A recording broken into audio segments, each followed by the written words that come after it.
Sure. My name's Sophie Newell. I'm a mixed media visual artist. I work mainly with collage, sometimes a little bit of printmaking, a little bit of painting, but generally using found materials that I collect from thrift stores, estate sales, things that I just find or are donated to me. My work is about sort of elevating materials that are discarded or abandoned, things that are sort of ephemeral and everyday objects and turning them into art, celebrating their history. And I really love the history behind them and the marks that people make on them. So like handwriting, fingerprints, creases, um, and then I layer things. I really enjoy texture. It's a big part of what I do. Even when I use digital tools, sometimes like Photoshop, I still really try and get through an idea of texture, and so it looks like it's been touched. And that's pretty much what I do. Everything I make is small scale. I try and make it look a little bit like a scrapbook, kind of intimate, like you would pick it up and look at it. That's kind of what I'm going for. A little bit. One of the questions that I had was Yeah. about sourcing your materials. I know you talked about kind of like how you find them at thrift stores and stuff like that. Mhm.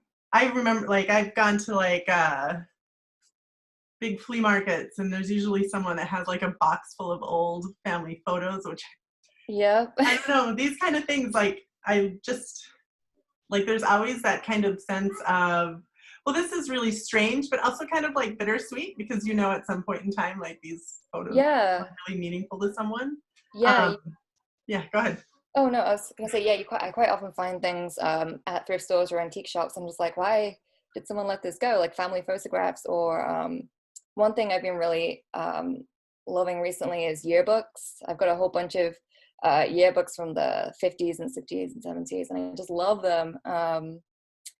But yeah, it's kind of the sense that at one point this was in someone else's hands, and they have a connection to it. But it's kind of mysterious. You want to know more about it, but that's what's appealing to me about it. Like you don't know. I love it.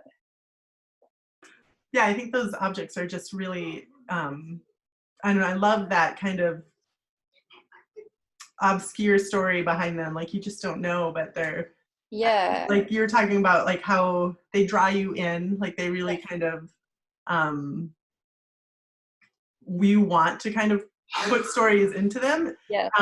So one of the other things I had kind of made a note about, um, especially like in your piece, there's the absence of the faces.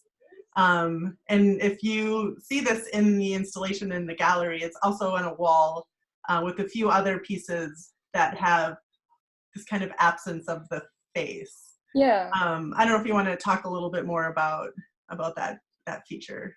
Yeah, some of my pieces do have faces, some don't. I think it's kind of all related to sort of like the memory and the missing information, and um, sometimes when you look back on your own past, kind of like some details are fuzzy, you don't quite remember.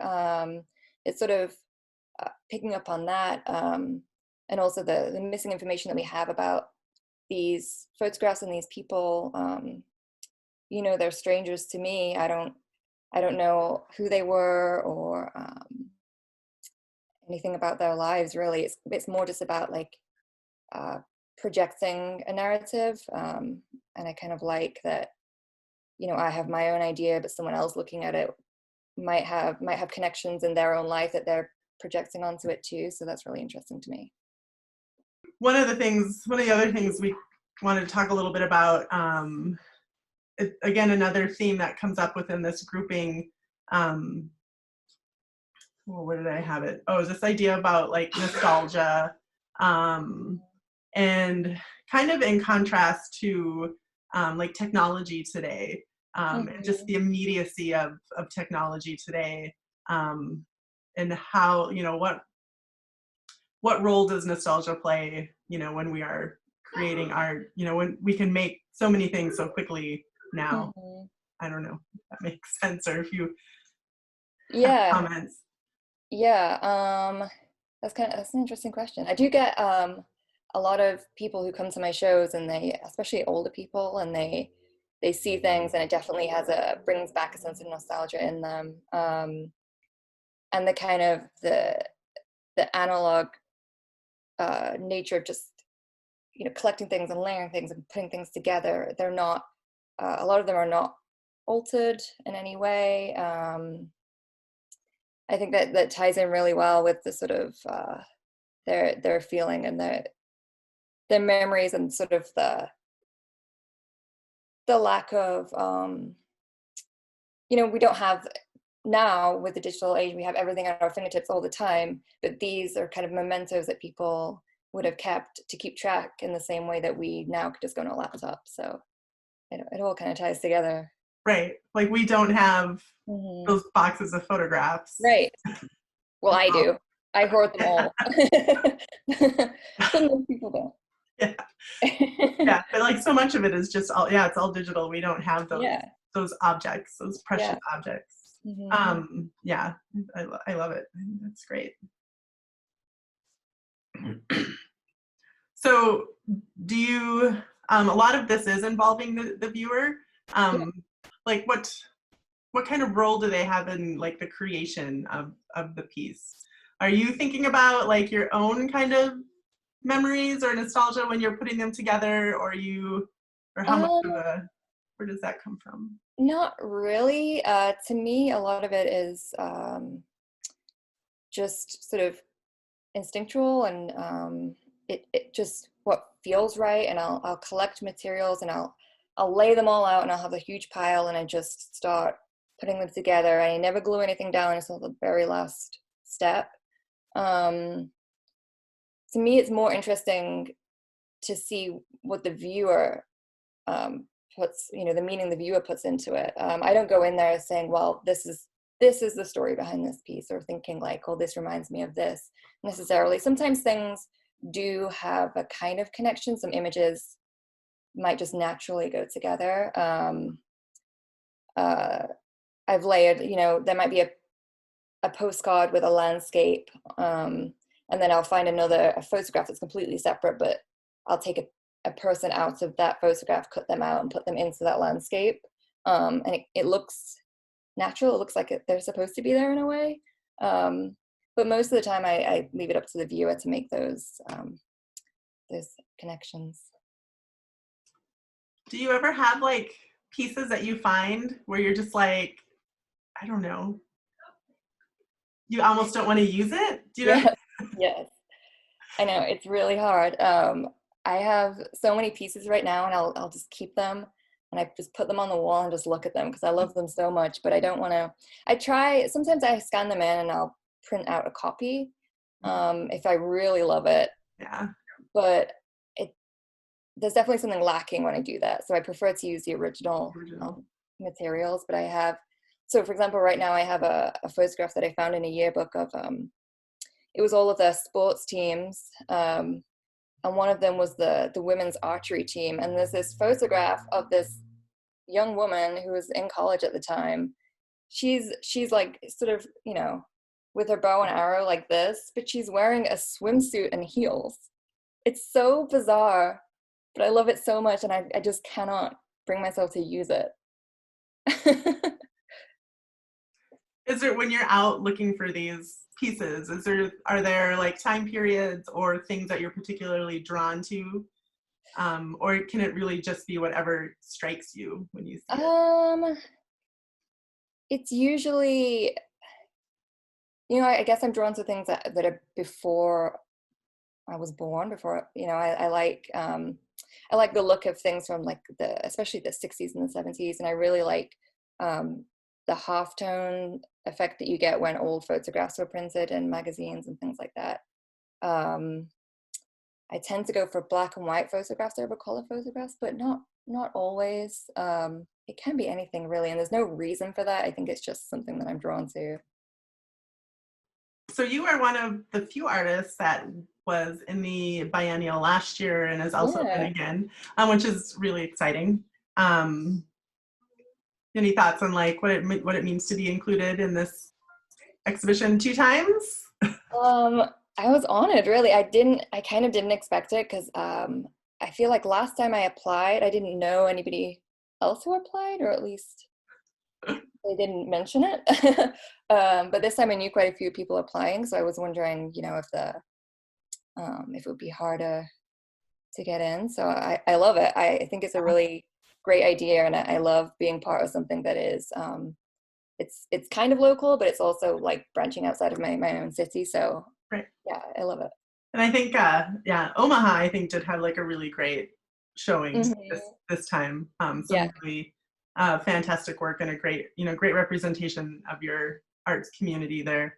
Um, it kind of leads me into another question that I've been asking all of the other artists, Hmm. being that this is the biennial focuses on the Mountain Plains region.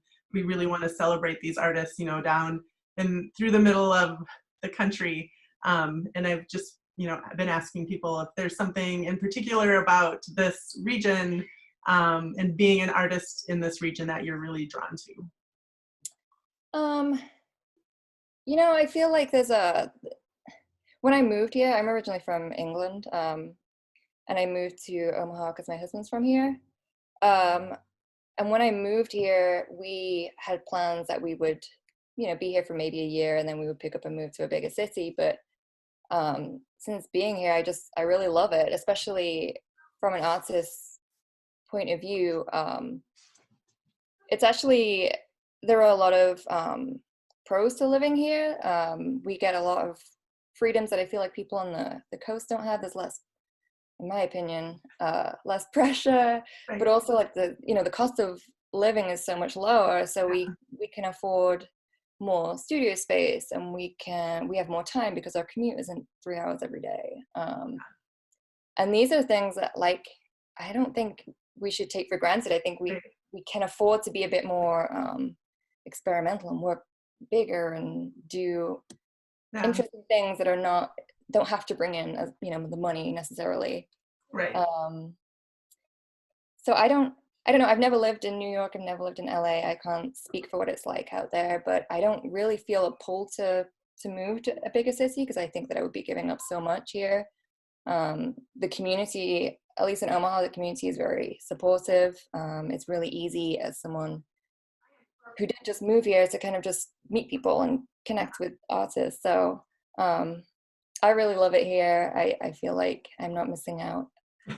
One of the things I've been asking the artist is if there's anything in particular that you're doing either in response to COVID-19 or in response to like stay-at-home orders or anything like that.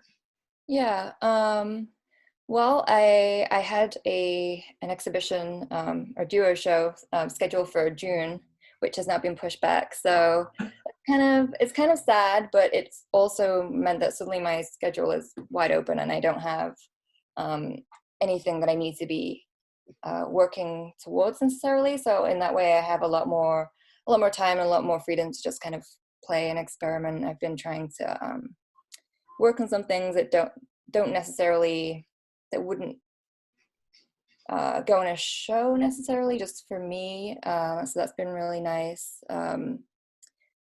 I've also been I use Instagram a lot to kind of connect with other artists, and there are a few sort of um, prompts on there.